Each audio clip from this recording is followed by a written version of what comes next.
Dito mga ka-adventure, unang dive natin isang canoping o emperor fish. Ayan, malaki-laki na pang ulam. Nice. Isang grupo ng hito ang aking nakita dito mga ka-adventure. Malalaki na sana.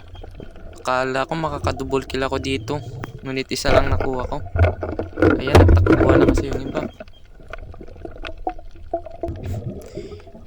Isang silay na isda akong tawagin dito sa amin mga ka-adventure.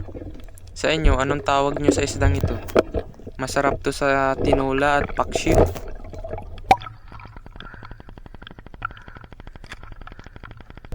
Dito sa spot na to mga ka-adventure, lagi lang ako nakakakita ng lobster pero maliliit pa. Minsan 2 beses ako makakita ng ganito. Isang malaking danggit dito ang aking nakita mga ka-adventure. Masarap to sa tinola. Ayan, ang ganda ng tama. Hindi na nakapalag. Dito mga ka-adventure, isang isdang mahaba. Hindi naman tubalo mga ka-adventure kasi parang may tabak siya dun sa kanyang buntot.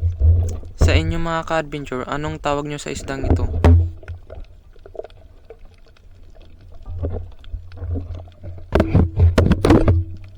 Dito mga ka-adventure, may naispatan akong malaking isda.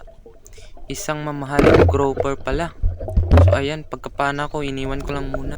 Pagbalik ko pala mga ka-adventure, nakawala siya. Kaya dito, pangalawang pana ko na.